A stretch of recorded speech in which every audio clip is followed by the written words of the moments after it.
Hey friends, today I'm going to be making some fresh cheese out of this discount gallon of milk I got. This has been on my to try list for a really long time, and the store had these manager special gallons of whole milk the other day, so it seemed like the absolute perfect time to be trying it. Plus, the date on it is February 29th. It's a leap year milk, like definitely seems like the gallon of milk to try this out on. The only ingredients I'll need to make this cheese happen are milk, and some type of acid. I'm using vinegar. A lot of people also use lemon juice. I'm choosing vinegar because I have a lot of it and it's supposed to be more neutral tasting. Hopefully this pot will be big enough. It's a 5-quart pot and I'm using a gallon of milk, which is 4 quarts. So theoretically it should work. And it's not like we're going to be bringing this milk to a violent boil or anything to where I should have to worry about it splashing out. But it's definitely a very, very full pot. And I'm gonna put this on a medium heat. We wanna get it pretty hot and not quite boiling, but I don't wanna heat it up too quickly. As I heat this up, I am going to give it a stir every so often, even more so as it really starts to warm up. It's sitting only probably at around like 90 degrees Fahrenheit right now. Ultimately, we're gonna push it up close to around 200 degrees Fahrenheit. It's got a ways to go, but I'm gonna keep checking it every few minutes, stirring it, and soon enough it will be at temperature. So I'm at just about at 120 degrees now. It's starting to get just a little bit of steaming, so now's where I'm really gonna start to be careful about the temperature and make sure I'm stirring it frequently enough. But what I'll be doing is, like I said, I'm going to add an acid, and what that does is it separates the curds and whey, just like Little Miss Muffet sat on her tuffet eating her curds and whey. That's what we're making here. The curds are the cheese, and then the whey is the leftover byproduct of that cheese making. So I will have to end up straining those curds from the whey, and this is kind of what I got, what I'm thinking. I have this like a flour sack towel. I think I bought it for bread making maybe, but I think it's gonna work out pretty well. The dumbest part is I know I have cheesecloth somewhere. I bought it at Kroger probably 10 years ago at least. Manager special. I can picture it in my head. It's got like a 25-cent or 50-cent markdown sticker on it, and I was like, I'm gonna need this someday. And that day has come, and I could not tell you where it is. And this should be porous enough for it to strain pretty well. So this is what we're gonna go with. And then I've got the colander thing here. It's actually for my Instant Pot, but the size of the holes I really like for this. And then just a big bowl underneath because we do want to catch and keep that way rather than straining it directly down into the sink. You can see we've got a lot more steaming, some bubbles along the side there, and looks like our temperature is just under 170. I just got this digital thermometer for Christmas. I love this thing. I'll put a link for it in my description. It was like 10 bucks. It's got a magnet so it can just stick to the fridge if I want. So far, I am so happy with this thing. You can see now I'm pretty much just where I want to be. Up there, 190. I'm gonna turn the heat down. I'm actually just gonna turn it off in a minute here. I want to keep it right around 190. The foam on top is a real good indicator about that temperature. And it's okay if it goes even up to like, really I want to keep it between like 190 and 200. So I'm gonna put in a third cup of white vinegar. I saw mixed things, like mixed advice. Some people said to do a 1/4 cup for a gallon. Some people were saying a 1/2 cup for a gallon. Another source I saw said 1 to 2 tablespoons per quart. So that could range anywhere from 4 to 8 tablespoons per gallon. What I'm gonna optimistically assume that means is that I actually have a little bit of variation, a little bit of leeway rather, in how much I can add. And you can see that that is separating, like it's curdling and separating almost immediately. This is beautiful separation here. I'm gonna turn the heat off, get a lid on that, and I'm gonna let this sit for 10-15 minutes. It's looking a little whiter than I expected. I'm wondering if I should have added a little bit more acid. Let's see what it looks like after I strain it. Got Andrew here I'll be your helper. helping me with my cheese nonsense. Actually, you know what? Put it back down for a second. Because I know it's just going to spill over the side of it. I actually anticipated this. That's why I grabbed this little thing, because I figured I would scoop up a bunch of this initially, and then we can pour what's left. Okay, and that'll make more sense. That does make more sense. So one of the things that you can do with the leftover whey is reheat it and make a type of ricotta. Ricotta apparently pretty much means cooked again. And so especially if I didn't get most of this as separated from the whey as I could have, then I definitely should be able to get a good amount of ricotta by reheating it. That's probably a project I will save for tomorrow, but we are going to get as much as we can. Yeah, a little bits of tofu. I switched to a ladle, and yeah, I'll tell you when to stop because the bowl isn't as high as the strainer. Come on, you're almost there. You're almost there. Nope. It wants to stay. Oh, look at that. Perfect. Wow. Wow. That's about as perfect as I could have gotten that. So I'm going to leave this to just kind of drain out for just a little bit here. And I have a little bit of milk that scalded just slightly on the bottom, but that really shouldn't be too bad to clean. All right, don't laugh at me too much. This is my little setup that I've got going on here. It should be pretty secure. I'm very comfortable in my knots. This is like lots and lots of liquid, but I'll just let that drip, and then once it cools down enough that I can start squeezing it, because it's still super hot right now, then I'll really get the liquid out a lot faster. This is fairly porous, but not as nicely as an actual cheesecloth would have been. Maybe if I reheat this again tomorrow, maybe I'll find that actual cheesecloth. Even though I'm not sure if my liquid here, my whey, might be a little bit more milky than I anticipated it being, I'm still gonna go ahead and use it for the recipe that I had planned on. So I'm taking a cup and a half of it, and I'm gonna check what temperature it's dropped down to, 112. So I'm gonna come back in like 2 minutes because I want this to be closer to like 105. My liquid has cooled down to about 105 degrees. So I'm gonna mix in this little packet of active dry yeast. I have yeast in my freezer, like a big bag of yeast. I don't usually buy it by the packet, but I have some of these either from a video or some other various reasons. So it's a good opportunity to use it up. And also it means I don't have to dig my yeast out of the freezer, which is also a plus. So I'm just gonna kind of whisk this in with a fork real quick. And then I'm gonna leave this alone for a few minutes for the yeast to activate, and it should get all kind of like bubbly. You'll see in a couple minutes what that looks like. You can see a little bit of activity going on in there. I think it being in milky liquid instead of water makes it harder to tell. I don't usually activate my yeast in milk. I was getting a little nervous after 5 minutes because I didn't really see anything happen. So I sprinkled just a little bit of sugar on top, and then I saw that happening. And when I look at it from the bottom, it looks like the yeast is bubbling and kind of doing its thing it does when it activates. So I think it's fine. But I have some flour here, a couple teaspoons of salt, and a tablespoon of brown sugar. I'll mix all of this together right quick, and then get my milky yeasty kind of solution together here. So I'm making bagels, and one of the great things that you can use the leftover whey for is making different kinds of breads and things like that.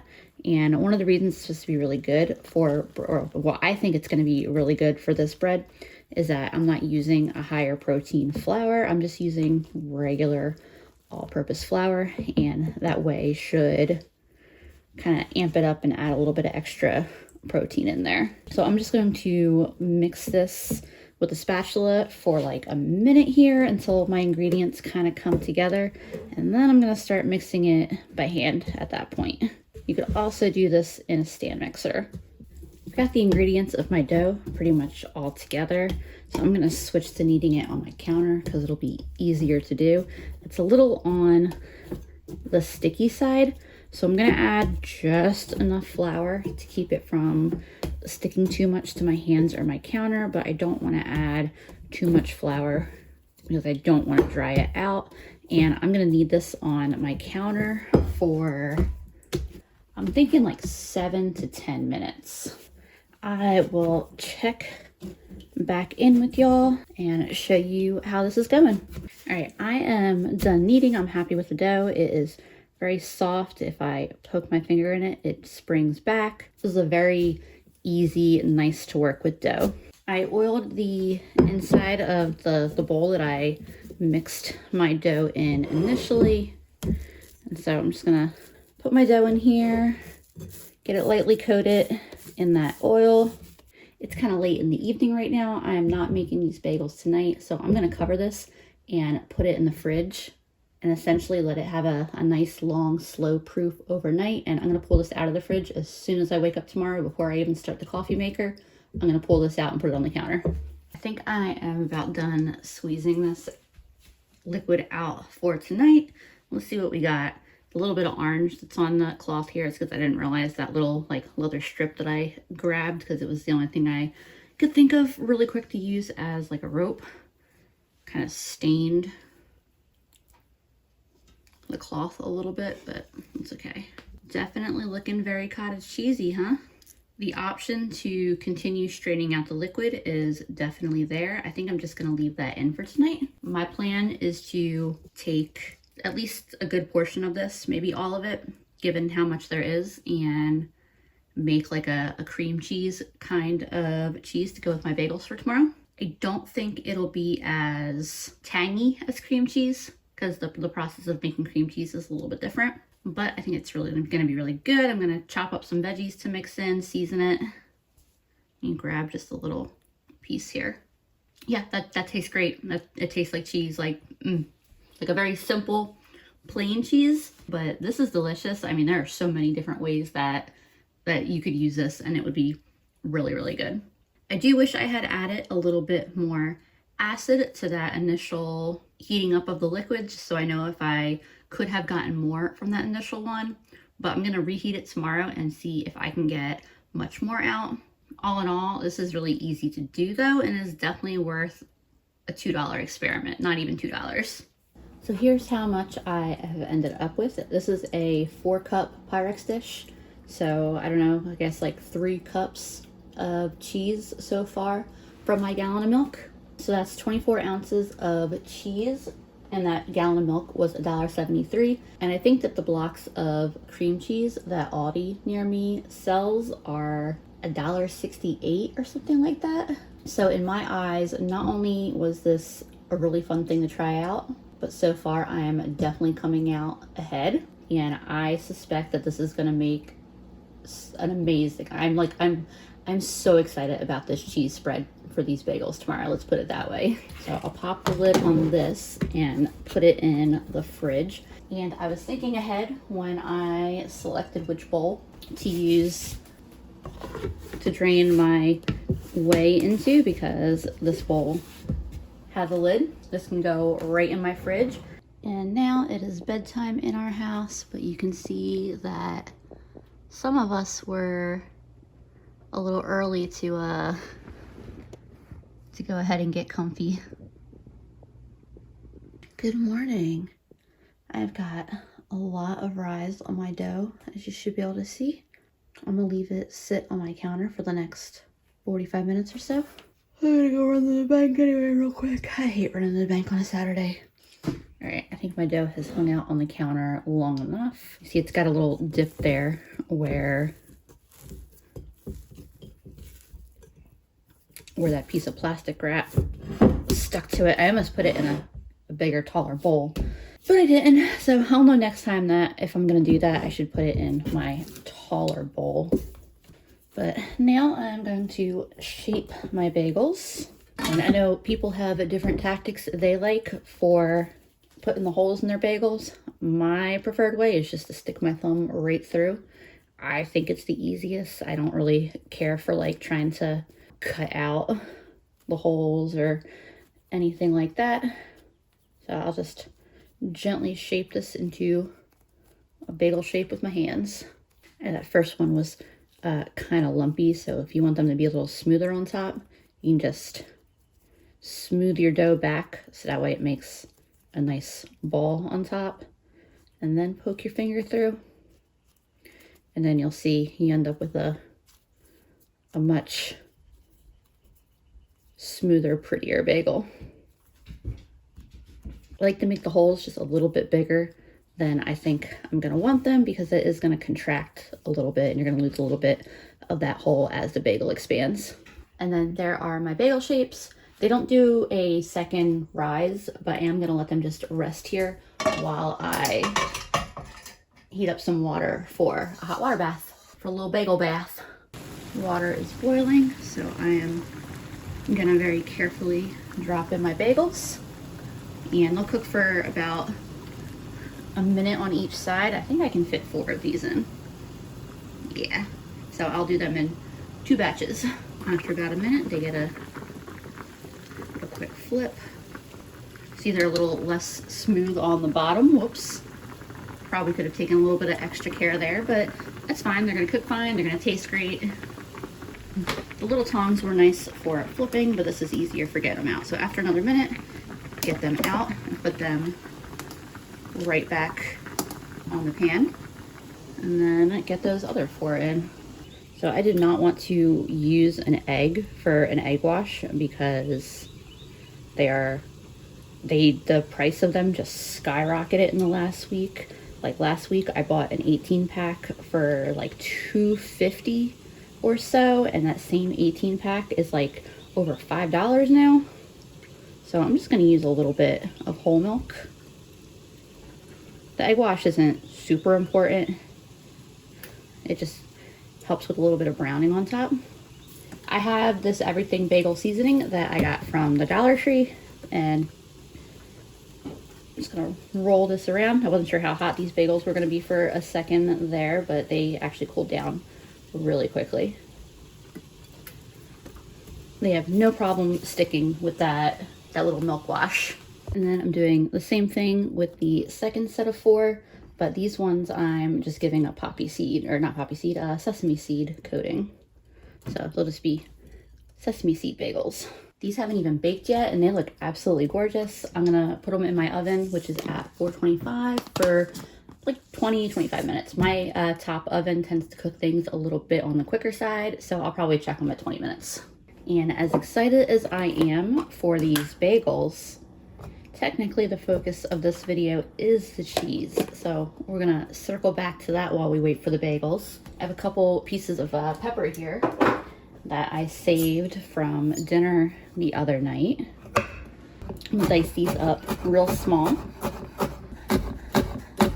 And then I've got some carrot here that is getting the same treatment. I wish I had gotten some celery. I thought we had some, but it turns out I need to put that on my shopping list. Pieces are a little bit big, but I think it'll be all right. I'm gonna just give them a little bit of extra chop here. I think that's actually all the carrot I'm gonna put in. I'm just gonna snack on the rest of it. So back to my cheese here. You see right now it's got a very crumbly texture, especially as it's cooled down, but we're gonna make this a beautiful spreadable cheese just by blending it. Don't think I'm gonna do all of this right now because it's actually quite a bit of cream cheese, or cheese rather. Maybe I'll shoot for like half of it here. That feels like plenty. I'm gonna put a little bit of salt in here. I didn't put much salt because I'm also adding a little bit of celery salt, and then some onion powder because I really love onion powder in the cream cheese. I'm gonna blend this up and see how it mixes, and if it's not creamy enough. Like I didn't really go hardcore squeezing all the moisture out, but if it feels like it needs a little more liquid, what I'll do is I'll add a little bit of that whey back. All right, that's at about just 30 seconds in the food processor. Waiting for Andrew to come out and be like, what are you doing? It's definitely a lot smoother. I don't think I'm gonna need to add any additional liquid. It has a very nice smooth texture. For a second, I forgot I added the seasonings and I was like, wow, this is insane that this tastes like this. Oh, there's my bagels. They were in there for 22 minutes. That is fine with me. I'm gonna let them cool down for a while here. You can see that with the milk wash instead of an egg wash, they browned up just fine. They smell so good too. I wish y'all could smell my house right now. Mostly it smells like the raw dough, like the risen dough, like that real great, like fresh yeasty smell. But then it's also got the smell of like the baking bread, baking bagels with it. My house smells good right now, let's just put it that way. I keep calling it cream cheese. I'm not sure if that's really accurate, but I'm using it as a cream cheese, so that's what I'm calling it. If I decide I need to add any other seasoning, it'll be really easy to mix that in here as well. Get my veggies in there. I also wish I had some green onion. I just took a taste of that and it is really good, but I'm gonna add just a little bit more celery salt and onion powder, and I'm debating whether I might add just a little bit of garlic powder too. My brain's like going a mile a minute right now, thinking of different things I could do with this, because like I have garlic in the fridge, jarred garlic, and I'm like, oh, what if I cooked that a little bit, like just browned it and then blended it in with the cream cheese or the cheese, whatever we're calling it. I also have some blueberries in my fridge that my mom bought, but I really don't think she's actually gonna finish eating them. So I could also blend some in for a blueberry cream cheese. First impressions of how the bagels look. Ooh, they look nice. I'll take this one. Well, I gotta cool down first. No, untrue. Untrue. Well, here, I wanted to get your first impression of the cheese. I mean, it's a little creamier. Yeah, I'm gonna put it in the fridge for. I'm sure the fridge would harden it up. But that's really good. But yeah, I'm like, holy crap, I made that. Dip that in and just walk away. So I'm gonna put this in the fridge for a few minutes to firm up while the bagels finish cooling, and then we're gonna have a really good breakfast. So it turns out I need something to distract myself with while I wait for these bagels to cool down and for that cheese to firm up. I did grab some blueberries. They're starting to get like kind of wrinkly in the fridge. They're gonna go bad soon. I don't know how many blueberries I need for this. I can always add a few more because I have some more. Yeah, I need something to distract myself with. So we're gonna make some blueberry cheese spread as well. All right, we'll see how this looks, but I just had the thought that if I could go back 40 seconds in time, I would blend up the cheese itself to make it smooth and then add in the tomatoes and just kind of like blitz the tomatoes in there for a much shorter time period. Did I say tomatoes? Because I think I did say tomatoes. Blueberries, oh my gosh. That would be a very different end product, right? But I mean, that looks really good. That tastes really, really good as is. And that's a really, really beautiful color. I think I'm gonna drop a few more blueberries in here though, because it's a very, very light blueberry taste, but I would like to amp that up just a little bit. I'm thinking it might actually even be a good thing that these blueberries are a little on the older side, like a little on the wrinkly side. I'm assuming that means that they're less juicy, that they've got less moisture. All right, I just blitzed that for like 10 seconds. I wasn't worried about getting the blueberries as smooth. Definitely has a stronger blueberry flavor now. A little bit of texture from the blueberries that are in there. I like it because it really makes the blueberry flavor come through. This is perfect to me. And then this one is just going into the little bowl that I had my peppers, my little pepper slices, pieces in. You know what would also be really good in this is a little bit of vanilla. I think at this point I can probably transfer my bagels to a wire rack. All right, y'all, my self-control is officially like at its limit. I tell you, I don't know why I don't make bagels more often because it's so easy. Ooh, hot.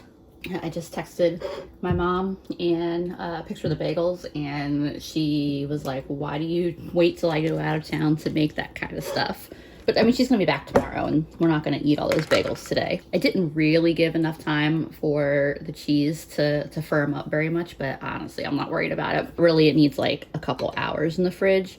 and I gave it like 20-25 minutes before I couldn't resist any longer. All right, let's see how this is before I unleash Andrew on the bagel and cheese. That was amazing. I think Andrew sensed I was tasting the bagel without him. How dare you? You can come have one now. Oh, now. Now that you're done. I'm taking one bite. It probably needed like a couple hours to really firm up, but I just figured that, like me, you probably did not care to wait 2 hours. No, I know. Mm-hmm. Right? The seasoning on the bagel's awesome.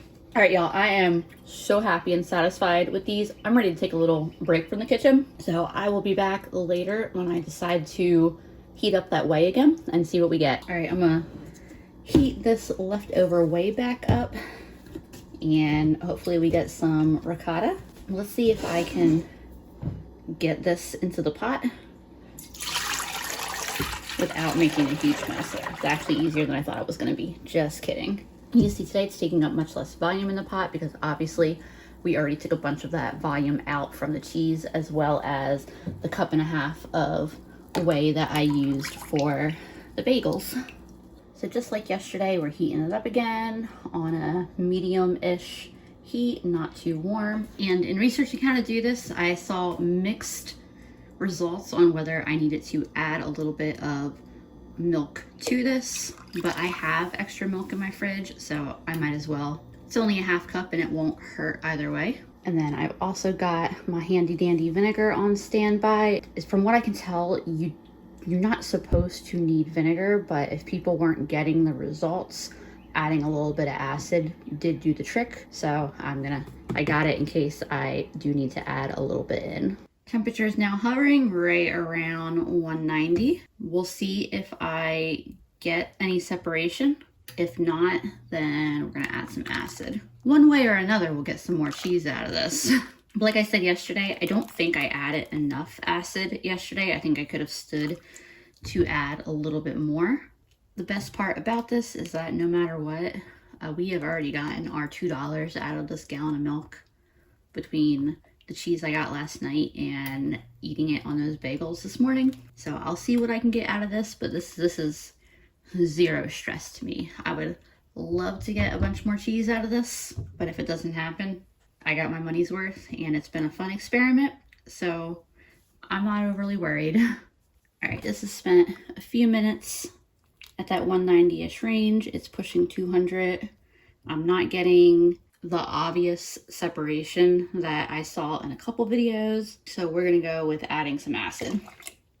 I did a 1/4 cup. Obviously it can't hurt. You can see the very, very immediate separation that we got going on there. This is what I more expected the whey to look like yesterday. It's a more clear kind of greenish color, and I think that would have been the effect I had gotten had I added enough acid initially, but like at least now I know for next time. I'm gonna turn the heat off. I'm gonna cover this and then I'm just gonna let it chill for a little bit, and then I will separate the rest of this out. Quick confession, I spent 0 time today actually looking for that cheesecloth, but I had a thought because the mesh on here is kind of fine as it is. So I wanted to see what happened if I just pour this directly in. And I mean, that drained pretty nicely in here. I really can't have any complaints about that.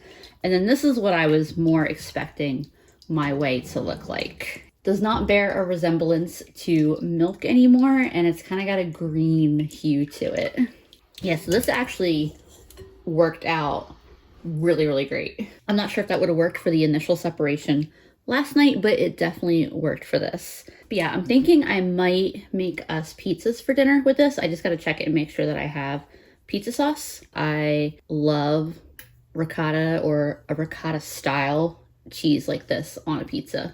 I probably got 2 cups of cheese from this second round. It is really, really good. It definitely is very, very reminiscent of ricotta. Even if this isn't a perfect textbook ricotta, you could have fooled me, honestly. That means in total, I got roughly around 5 cups of cheese from my gallon of milk that was less than $2 and used just a little bit of white vinegar. I don't know that it gets that much more cost effective than that.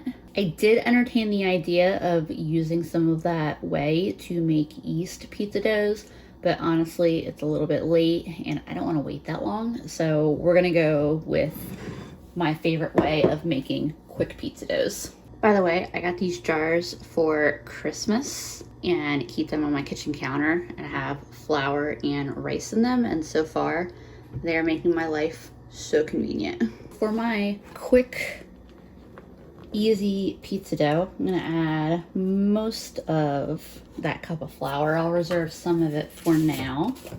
And then I'm adding a teaspoon and a half of baking powder.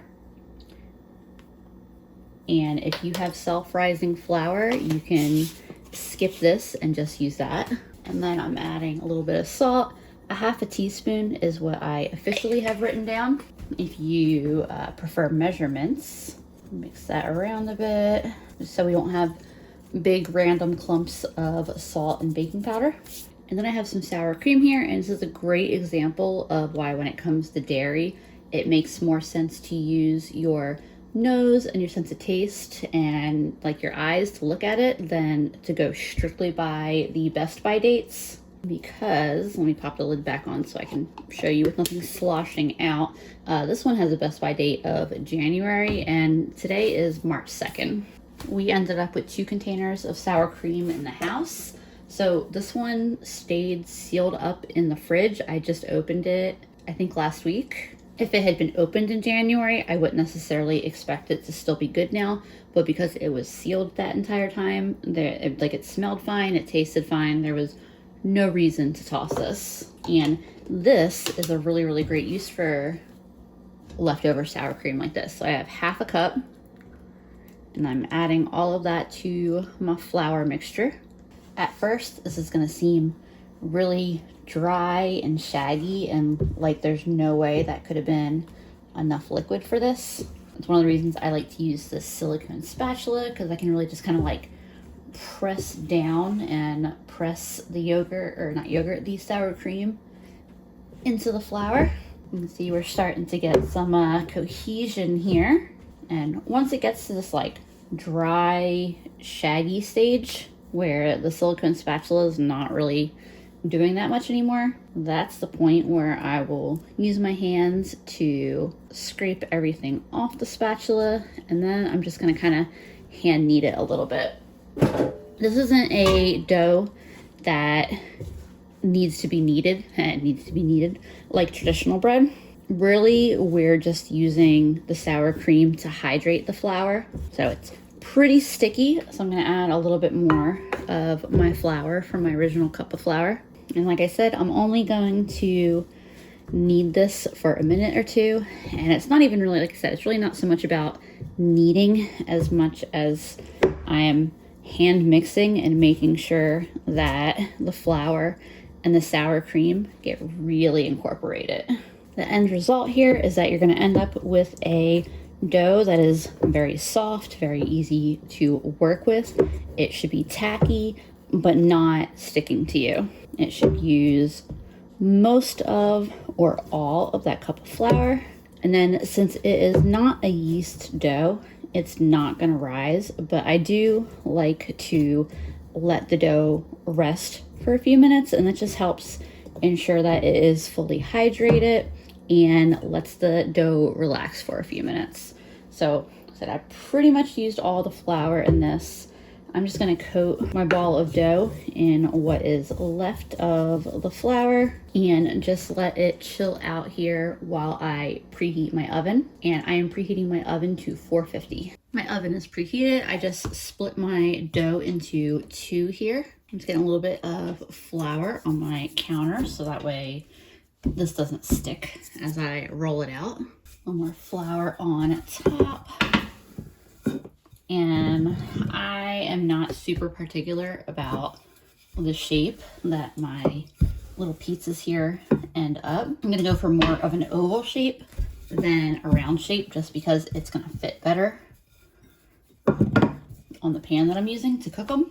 And I do have my pan that I'm going to use in the oven right now because I like preheating the pan with the oven. I think that it makes the pizzas stick less to the pan. Let me get that pan out real quick.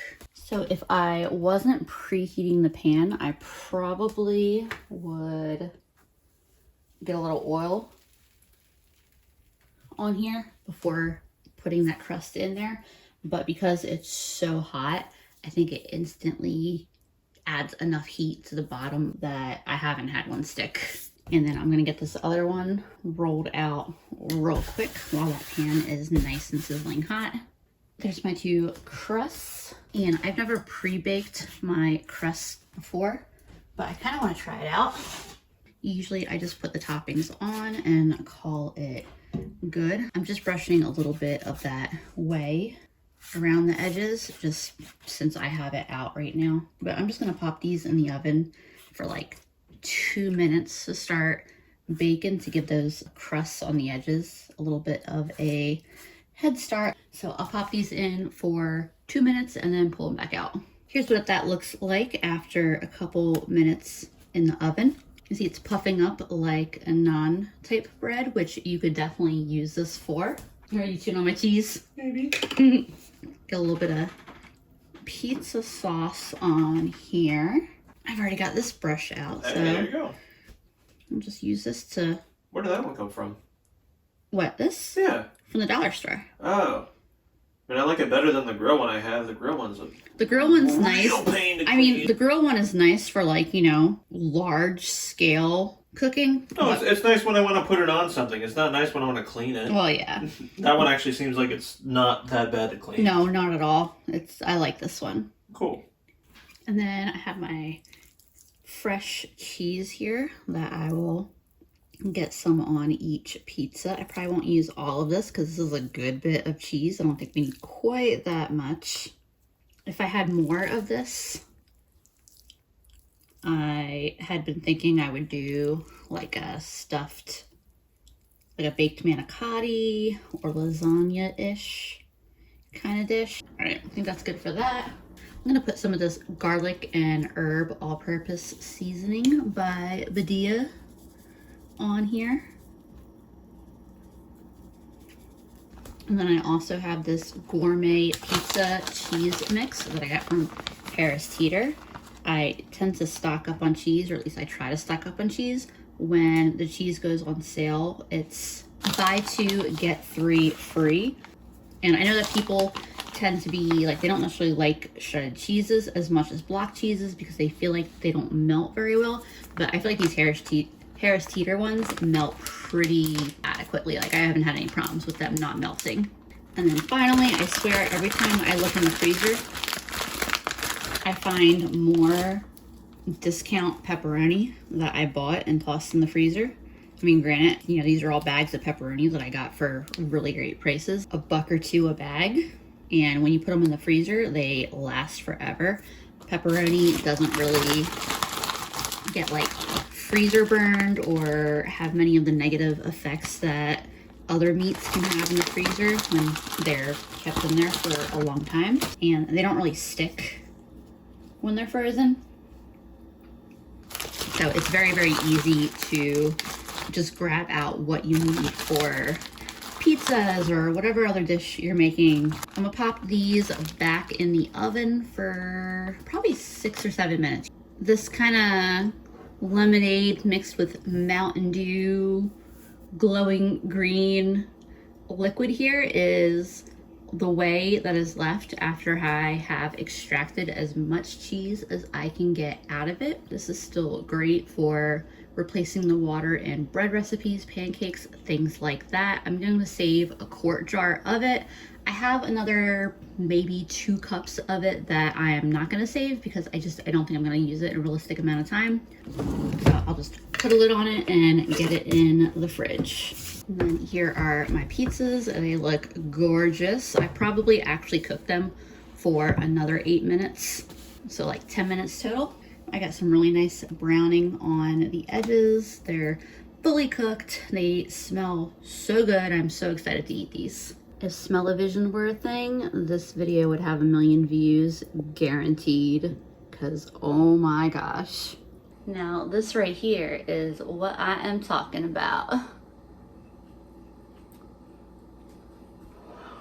Hot. That fresh cheese on top is so good though. All right, I definitely have to go get Andrew so we can eat this because this is such a wonderful dinner. I didn't film making dinner tonight, but I just wanted to show y'all real quick that I used some of that cheese as kind of like a queso fresco on top of the tostadas that we're eating for dinner. It's the next day now, and I didn't cook anything for dinner. We're having salads for dinner with hummus and veggies on the side. And so I just wanted to share that we are using the last of this cheese on our salads tonight, and then that will fully use up the cheese that I made from that milk. I am now out of cheese, so out of things to make, but I had a really fun time doing this. It was definitely worth it, and I will be doing it again. Thank you all for joining me, and I will see you again soon.